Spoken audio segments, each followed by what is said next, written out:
샬롬. 주님의 평화가 예배하는 여러분의 삶에 오롯이 깃들기를 축복합니다. 오늘도 옆에 계신 분들과 우리 손을 뻗어서 축복 인사 나누기를 원하는데요. 하나님이 당신을 사랑하십니다. 함께 예배할 수 있음에 감사합니다. 함께 예배할 수 있음에 감사합니다. 네, 또 반가운 얼굴들도 많이 보이시고, 또 오랜만에 출산을 하고 돌아오신 우리 가정도 보이시고, 한번 우리 권사님은 목사님 제 이름을 어떻게 아세요? 라고 인사하시면서 딱 보면 압니다 라고 제가 너스레를 떨었는데, 우리 백악순 권사님도 한국에 다녀오셔서 함께 예배드릴 수 있음에 감사합니다.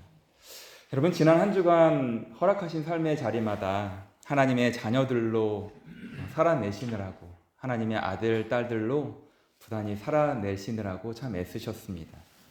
지난주에 우리는 교회가 하나님이 거하실 처소임을 다시 한번 확인했었죠. 하나님은 이 독일 땅 한가운데에서 우리 교회를 통해 우리와 함께 거하시기를 원하십니다. 그래서 하나님이 기쁘게 거하시는 교회는 완벽한 사람들이 모인 곳이 아니라 용서가 있는 교회입니다. 문제가 없는 교회가 아니라 그 문제를 함께 해결하려는 교회이죠. 그리고 혼자 빛나는 사람이 있는 교회가 아니라 서로를 세워주는 교회가 바로 하나님이 기쁘게 거하시는 교회라고 말씀드렸습니다. 이처럼 하나님이 기쁘게 거하시는 교회에는 성령의 위로하심이 있고, 또 회복하심이 있고, 그리고 능력, 새롭게 하시는 힘이 있습니다. 그래서 교회는 그리스도의 피로 하나 된 영적 가족들이 모인 신앙의 집이자 또 마음의 고향과도 같습니다. 바라기는 이 독일 땅에 세우신 우리 교회가 하나님이 기쁘게 거하시는 처소로서 방문객들이 하나님의 따뜻한 환대를 맛보는 집, 또 다음 세대들이 마음껏 뛰놀면서 하나님의 꿈을 함께 꿈꾸는 집, 또 상처 입은 영혼들이 회복되는 집으로 온전히 지어져 가기를 주님의 이름으로 축원합니다. 그렇다면 여러분, 그리스도의 몸으로서 먼저 부름받은 우리는 어떻게 하나님이 기쁘게 거하실 처소를 온전히 세워갈 수 있을까요? 올해 고국에서는 강추위가 계속 이어지고 있습니다. 부모님께 안부 전화를 드리면 영하 17도, 18도, 체감은 20도까지도 내려간다고 하더라고요.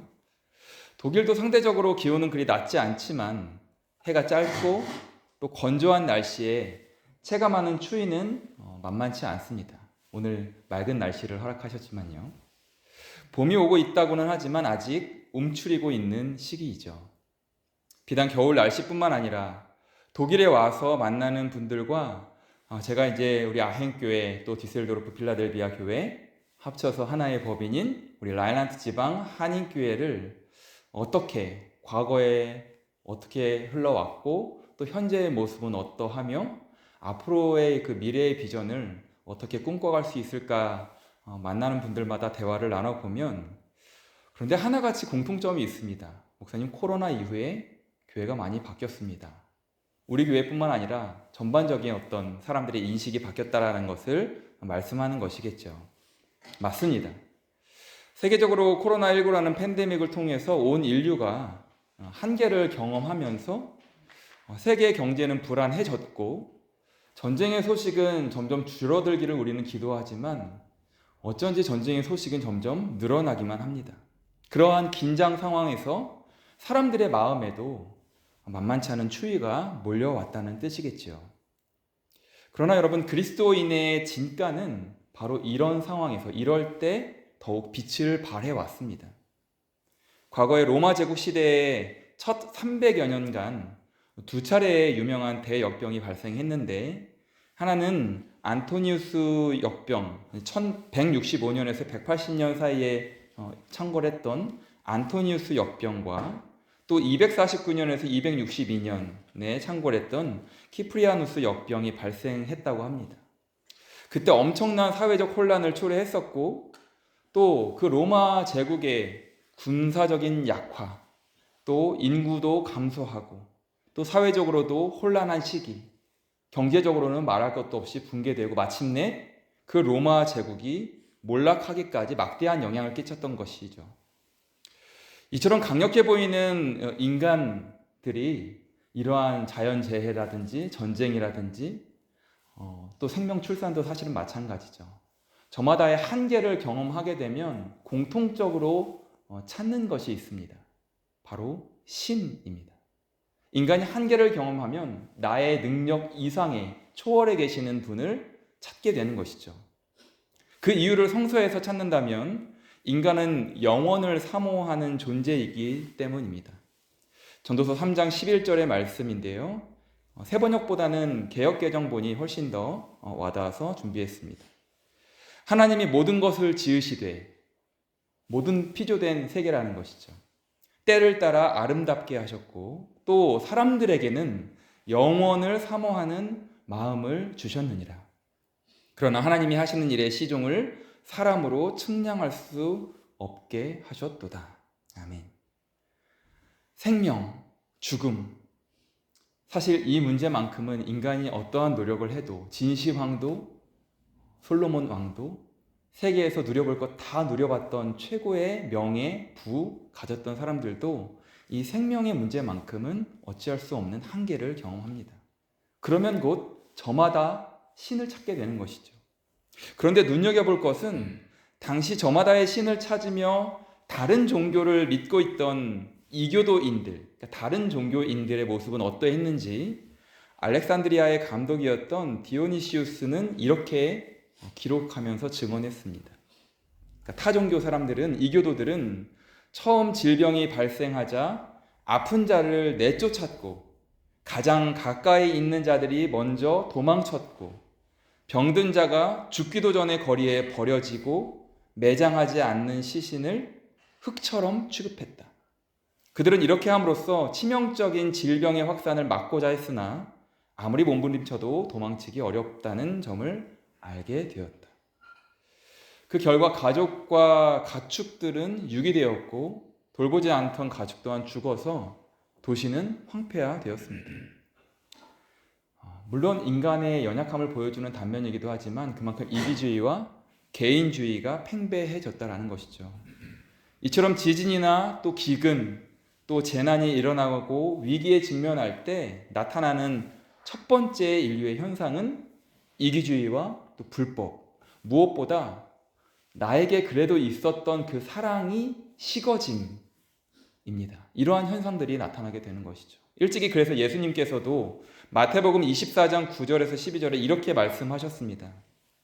그때에 사람들이 너희를 환난에 넘겨주겠으며 너희를 죽이리니 너희가 내 이름 때문에 모든 민족에게 미움을 받으리라.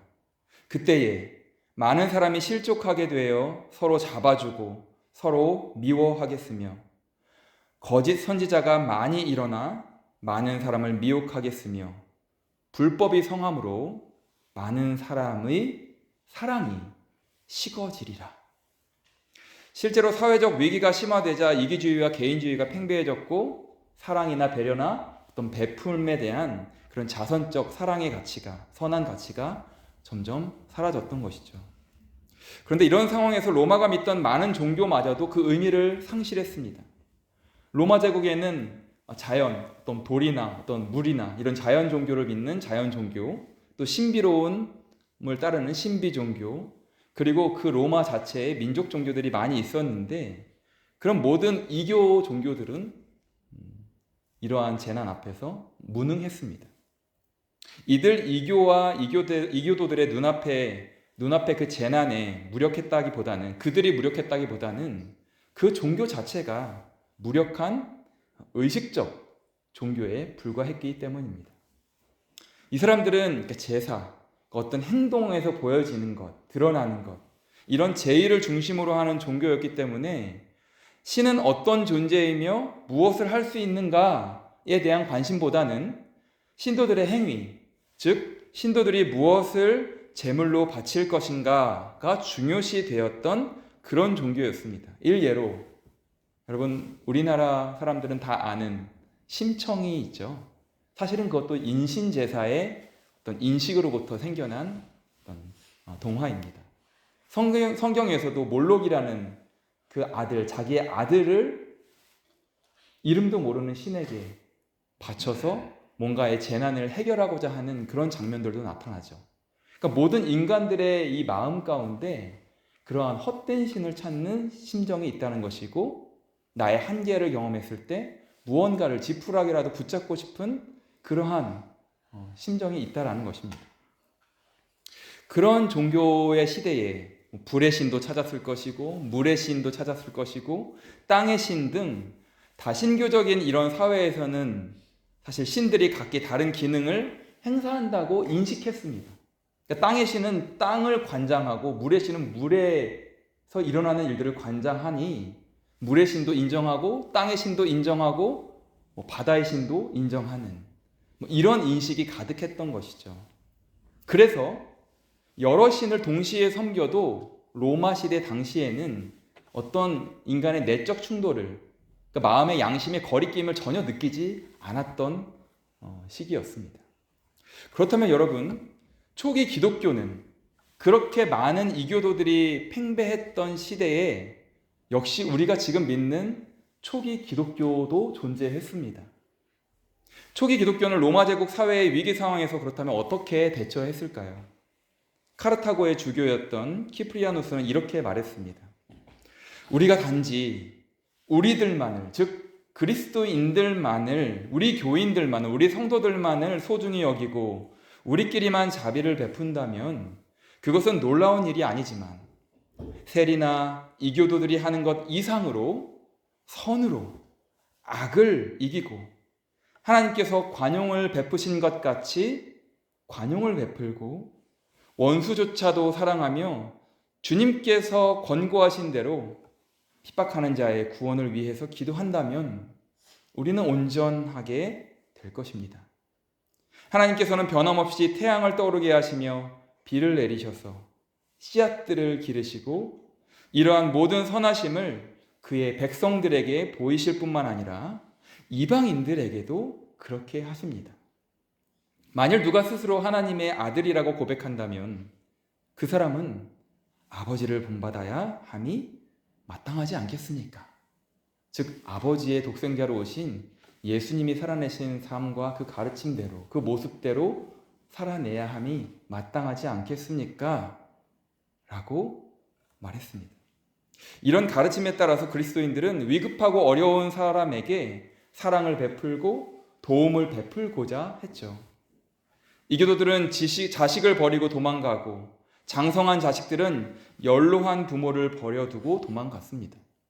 그래서 어떤 자식들은 병이 들어서 죽지 않고 굶어서 죽었고, 또 연로한 노인들은 감염되기도 전에 굶어 죽었습니다. 이처럼 죽어가는 이들에게 필요한 것은 보살핌과 따뜻한 사랑이었을 텐데, 이처럼 버려진 이들에게 작은 사랑을 베풀면 그들은 다시금 일어설 소생할 수 있었습니다. 그래서 일부의 그리스도인들은 버려진 이들에게 다가가서 도움을 주고 소생할 수 있도록 자기가 할 수 있는 사랑을 베풀었습니다. 이것이 초기 기독교가 보여준 생명윤리였습니다. 비록 기독교인들은 예수님의 말씀처럼 핍박받았지만 복음은 로마인들에게, 그리고 그 당시에 살았던 많은 사람들에게 사후 세계에 대한 희망을 주었고, 서로 사랑하라는 주님의 가르침은 이 가르침은 큰 감동이 되었습니다. 기독교인들은 자신들도 전염병으로 죽어갔지만 그래도 곳곳에 방치된 채 썩어가는 시신들이 있으면 그를 수습하고 매장까지 해주었다고 합니다. 교회 공동체는 죽어가는 병자들을 도우며 간호하였고, 심지어 죽음들을 수습하는 매장의 비용까지도 지불했다고 합니다. 이런 일들이 곳곳에 알려지면서 로마 당국과 시민들은 기독교, 즉 교회를 새롭게 보기 시작했습니다. 이처럼 전염병에 감염될 수도 있는 위험에도 불구하고 버려진 이들에게 접근하여서 이웃사랑을 실천했는데, 이러한 모습은, 이러한 사랑의 실천은, 희생은 감히 이교도들은 상상할 수도 흉내낼 수도 없었던 모습이었던 것이죠. 바로 이런 상황에서 파라볼라노이, 즉 위험을 무릅쓴 자라는 말이 생겨났습니다. 3세기 당시 기독교 공동체에서 파라볼라노이라는 칭호가 있었다는 사실은 그만큼 기독교가, 초기 교회 공동체가 위급하고 어려운 자들에게 예수님처럼 자기의 희생적인 사랑을 실천했다는 중요한 증거이기도 합니다. 이런 점에서 성 어거스틴은 훗날 사랑은 영혼의 손이라고 말했던 것입니다. 사랑은 영혼의 손이다. 사랑하는 여러분, 오늘 21세기를 살아가는 우리 같은 그리스도인으로서 존엄한 자부심을 느끼시나요? 아니면 부담되시나요? 그렇다면 과거 그리스도인들의 이 자기 희생적 사랑의 힘은 도대체 어디에서 나온 것이었을까요? 하나님의 완전한 사랑을 이 땅에서 온전히 살아내신 예수 그리스도의 삶과 그 가르침을 분명하게 기억함으로써 가능했습니다. 그렇게 함으로 그들 스스로가 예수님을 머리로 하는, 즉 모퉁이 돌로 하는 각 손과 발들로서, 지체들로서 온전한 그리스도의 몸을 이루려고 몸부림 쳤기 때문에 가능했습니다. 그들이라고 왜 두려움이 없었겠습니까? 그러나 그들은 그들의 두려움을 넘어선 예수 그리스도의 그 사랑을 가장 중심에 심고 함께 손잡고 그런 사랑을 실천했던 것이죠. 물론 인간의 기본적 욕구인 의식주와 또 안정의 욕구, 그리고 나아가서 보람을 얻는 자아 실현의 욕구는 우리 인간에게 있어서 반드시 필요한 욕구입니다. 없어서는 안 될 중요한 것들이죠. 그러나 성서에서 인간이 하나님의 형상으로 지음받았다라고 하는 것은 그러한 기본 욕구를 뛰어넘는 고귀한, 존귀한 욕구까지도 추구하는 존재, 애써서 실천하려는 존재, 추구해야만 하는 존재로 창조되었다라는 것을 고백하는 것입니다. 그것을 말씀하고 있는 의미입니다. 그래서 바울 사도는 로마 감옥에 갇혀서도 그의 사랑과 헌신으로 세운 에베소 교회 성도들에게 편지했던 것입니다. 오늘 보면 1에서 4절까지인데요. 그러므로 주님 안에서 갇힌 몸이 된 내가 여러분에게 권합니다. 여러분은 부르심을 받았으니 그 부르심에 합당하게 살아가십시오.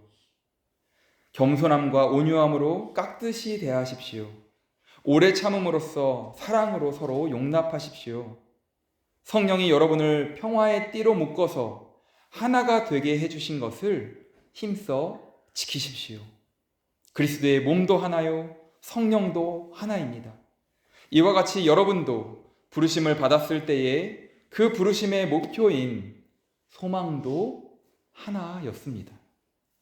바울 사도께서 주 안에서 갇혔다라고 말하는 것은 지금 내가 로마 감옥에 갇혀 있어서 불만이다, 불평하는 것이 아니라 주 안에서 부름받았다라는 것을 의미합니다. 주님께 묶인, 주님께 선택받은 인생이라는 것이죠. 그래서 그리스도의 몸으로서 한 소망 안에서 부르심을 받은, 같은 소망 안에서 부르심을 받은 에베소 성도들에게 그 부르심에 합당하게, 즉 하나님의 자녀답게, 예수님의 제자답게 행하라고 권면하고 있는 것입니다. 왜냐하면 우리는 인간의 기본적인 욕구를 넘어서는 그러한 존귀한 가치를 추구하는 하나님의 형상들이기 때문입니다. 그 방법이 무엇입니까? 모든 겸손과, 그러니까 할 수 있는 대로 겸손과 온유와 오래 참음으로 사랑 가운데서 서로 용납하라고 권면합니다. 다름을 받아들이라는 것이죠. 주님께서 평안, 즉 샬롬의 끈으로 주 안에서 하나 되게 하셨으니, 한 몸으로 불러주셨으니 그것을 스스로 끊어버리지 말고, 너는 나랑 다르니까 틀려 라고 하지 말고 힘써 지키라는 것입니다. 하나님의 사랑 안에서, 예수님을 믿는 믿음 안에서. 한인교회가 지금까지 이렇게 그리스도의 몸으로 자라올 수 있었던 것도 바울 사도의 권면처럼 주님께서 가르치셨던 그 선한 가치들을 여러 목사님들을 통해 또 성도님들을 통해 힘써 지켜왔기 때문일 것입니다. 어려운 상황에서도 자기 희생적 사랑으로 먼저 살아내신 그 예수님의 사랑이 우리 안에, 여러분 안에 진한 향기로 배어 있었기 때문에 비록 매 순간 힘든 순간이 참 많으셨겠지만 서로 사랑하며 지금까지 힘써 지켜올 수 있었을 것입니다. 이제 우리 교회는 여전히 그 사랑을 기억하며 건강한 그리스도의 몸으로 계속 오늘도 자라가고 있습니다. 우리는 저마다 직업도 다르고 성격도 다르고 자라온 환경도 다르고 지금 이루고 있는 가정의 모습도 다 다르지만 예수님이 선포하신 그리고 선물하신 하나님 나라를 우리가 매번 주기도문에서 고백하는 것처럼 하늘의 뜻이 하늘에서 이룬 것, 아버지의 뜻이 하늘에서 이룬 것처럼 이 땅에도 이루어지이다. 그 하나님 나라를 이 땅에서 미리 맛보면서 그 나라를 일구어 가기 위해 교회로 부름 받았습니다. 이처럼 우리는 인간의 기본 욕구를 뛰어넘는 가장 고귀한, 존귀한 하나의 소망을 품은 존재로서 온전한 그리스도의 몸을 세워가기 위해 다양한 청지기의 모습으로 부름 받았습니다. 그래서 바울은 이렇게 말씀하죠. 11절 12절에 그분이 어떤 사람은 사도로, 어떤 사람은 예언자로, 어떤 사람은 복음 전도자로, 또 어떤 사람은 목사와 교사로 삼으셨습니다. 그것은 성도들을 준비시켜서 봉사의 일을 하게 하시고 그리스도의 몸을 세우게 하려는 것입니다. 아멘. 사랑하는 여러분, 예수님을 우리는 믿죠. 그러나 예수님을 통해 드러나 보이신 하나님의 사랑을 우리는 분명히 알아야 합니다. 믿는 것과 아는 것은 마치 동전과 같습니다. 뗄래야 뗄 수 없는 것입니다. 내가 어떤 대상을 믿는지 알지 못하고 믿는 것은 그저 맹목적인 믿음이 될 수 있습니다. 말 그대로 자기만의 신을 신봉하는 것이죠. 그러므로 내가 믿는 대상을 바로 알아가는 일 또한 중요합니다. 그렇지 않으면 그 끝은 현혹하는 사이비와 이단, 이단이라는 한자의 뜻이 끝이 다르다라는 뜻인데 이단이 될 수밖에 없는 것이죠. 그래서 바울 사도는 마지막으로 경고합니다. 13, 14절 그리하여 우리 모두가 하나님의 아들을 믿는 일과 아는 일에 하나가 되고 온전한 사람이 되어서 그리스도의 충만하심의 경지에까지 다다르게 됩니다. 우리는 이 이상 더 어린아이로 있어서는 안 됩니다. 우리는 인간의 속임수나 간교한 술수에 빠져서 온갖 교훈의 풍조에 흔들리거나 이리저리 밀려다니지 말아야 합니다. 사랑하는 여러분, 누구나 태어나서 평생을 어린아이로 살 수는 없는 법이죠. 저마다 발달 속도의 차이는 있을지언정 사랑 안에서 부모님을 통해서 흐르는 그 사랑 안에서 칭찬도 받고 때로는 훈계도 들으면서 아이는 계속해서 자라가야만 합니다. 그래야 온전한 사람이 될 수 있는 것이죠. 그렇다면 우리의 키와 마음이 몇 센티까지 자라가야 할까요? 오늘 15, 16절 우리는 사랑으로 진리를 말하고 살면서 모든 면에서 자라나서 머리가 되시는 그리스도에게까지 다다라야 합니다. 온 몸은 머리이신 그리스도께 속해 있으며 몸에 갖추어져 있는 각 마디를 통하여 연결되고 결합됩니다. 각 지체가 그 맡은 분량대로 활동함을 따라 몸이 자라나며 사랑 안에서 몸이 건설됩니다. 아멘. 그리스도의 몸으로서 우리 아헨 하나님 교회를 힘써 지켜오신 사랑하는 여러분, 어느덧 하나님께서 새롭게 열어주신 2026년에 둘째 달 첫째 주일을 맞았습니다. 주님께서 우리를 먼저 그리스도의 몸으로 부르셨으니 올해도 이전보다 더욱 건강하고 또 든든하게 세워가실 줄 저는 믿습니다. 이 한 소망 안에서 우리를 부르신 뜻대로 오직 그리스도께서 먼저 드러내 보이신 완전한 그 사랑을 기억하면서 이미 여러분 안에 있는 우리 안에 있는 그 완전한 사랑을 기억하면서 서로에게 그 사랑을 먼저 먹여주시고 온전한 그리스도의 몸으로 한층 더 자라가는 예수님의 손과 발들이 그리스도의 몸이 될 수 있기를 주님의 이름으로 간절히 축원합니다. 이 시간 말씀을 기억하며 찬양하고 함께 기도하기 원하는데요. 우리가 그리스도의 몸으로 함께 지어져 가는 오늘의 교회입니다. 우리 그 고백 담아 부름받아 나선 잇몸까지 함께 찬양하겠습니다.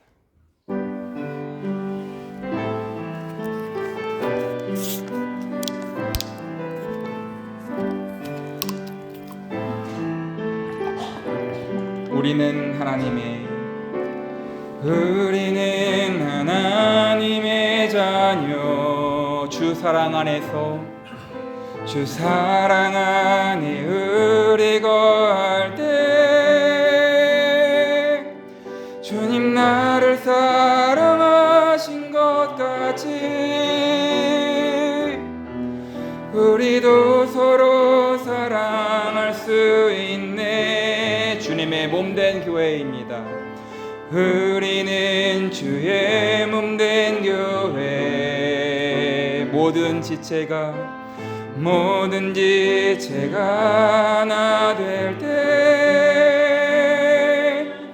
예수님의 마음을 닮아가며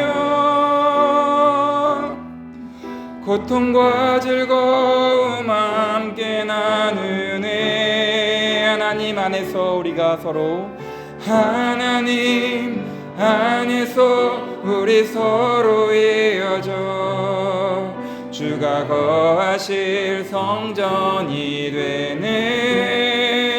되네.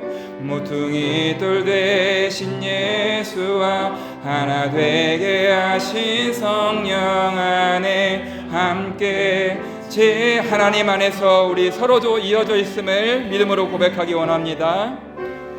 하나님 안에서 우리 서로 이어져 주가 거하실 성전이 되네. 모퉁이 돌 되신 예수와 하나 되게 하신 성령 안에 함께 우리 부름받아 나선 이 몸 어디든지 가겠습니다. 부름받아 나선 이 몸 어디든지 가오리다. 괴로우나 즐거우나 주만 따라가오리니 어느 누가 막으리까. 죽음인들 막으리까. 어느 누가 막으리까. 죽음인들 막으리까. 함께 기도하겠습니다. 사랑의 아버지 하나님, 우리를 부르시고 특별히 하나님이 기쁘게 거하실 주님의 처소로 그리스도의 몸으로 한데 묶어주시니 감사합니다.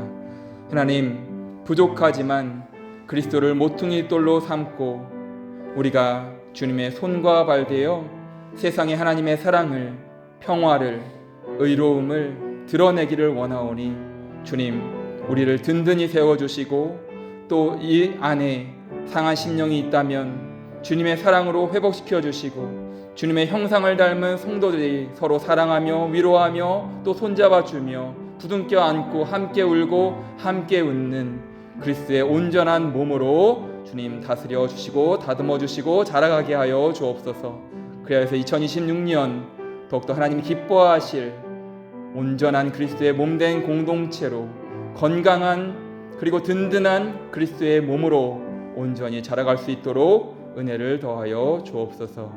감사드리며 그 부르심에 응답하며 우리가 스스로 주님의 몸된 손과 발로 세워지기를 원하오니 주님 다스려 주옵소서. 감사드리며 예수 그리스도의 이름으로 기도드립니다. 아멘.